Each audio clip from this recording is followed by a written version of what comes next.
अनुपमा के आज के एपिसोड में हम देखेंगे कि राही और माही का झगड़ा चल रहा होता है। झगड़े में माही को चोट लगती है। अनुपमा ये देख लेती है और जोर से चिल्लाती है, राही। तभी राही अनुपमा को समझाने की कोशिश करती है कि ने कुछ नहीं किया, लेकिन अनुपमा को काफ़ी गुस्सा आता है कि उसने माही को चोट पहुंचाई। उतने में बाकी घर वाले भी अनुपमा से कहते हैं कि दोनों के बीच लड़ाई चल रही थी, उसमें राही की कोई गलती नहीं है, सब कुछ ये माही ने ही किया है। फिर अनुपमा गुस्से में सबसे कहती है कि सबको बता रही होती है कि माही सबके लिए क्या क्या करती है, माही के दिल में सबके लिए कितना प्यार है। और ये भी कहती है कि मैंने माही पर माँ बनकर एहसान नहीं किया है, बल्कि माही ने मेरी बेटी बनकर मुझ पे एहसान किया है। एक बेटी मुझे छोड़कर चली गई तो दूसरी मेरी सहारा बनी। फिर राही कहती है कि कभी ऐसी सिचुएशन आई कि आपको दोनों में से किसी एक को चुनना पड़े तो आप किसे चुनेंगी, राही या माही?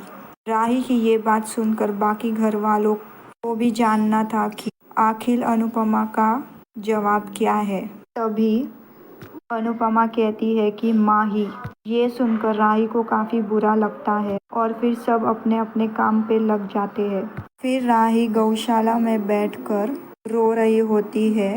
प्रेम भी वहाँ आता है। प्रेम पूछता है कि क्यों रो रही हो। फिर राही कहती है कि मुझे यहाँ से जल्द जाना है, अनुपमा के सारे पैसे लौटाने हैं। फिर प्रेम कहता है कि आपको इतने अच्छा परिवार मिला है, फिर आप क्यों इसे छोड़ के जाना चाहते हैं।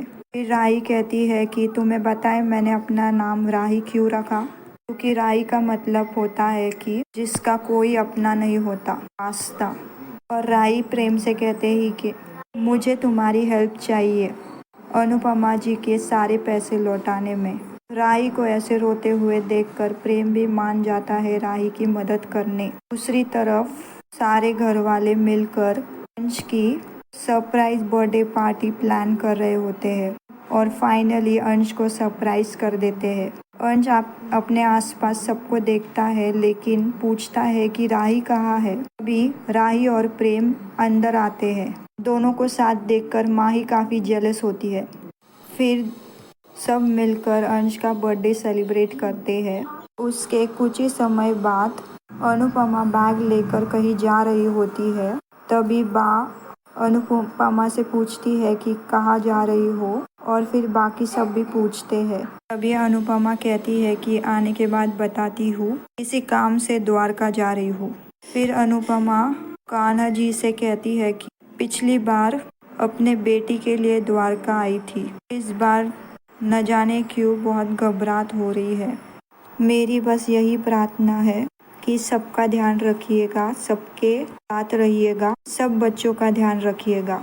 जय द्वारकाधीश बोलकर अनुपमा चली जाती है। आज का एपिसोड यहीं पर ख़त्म होता है। ऐसे ही लेटेस्ट एपिसोड के लिए मेरे चैनल को कीजिए सब्सक्राइब, ताकि सबसे पहले एपिसोड आप तक पहुंचे। पूरा वीडियो देखने के लिए धन्यवाद। मिलती है अगले वीडियो में। अनुपमा के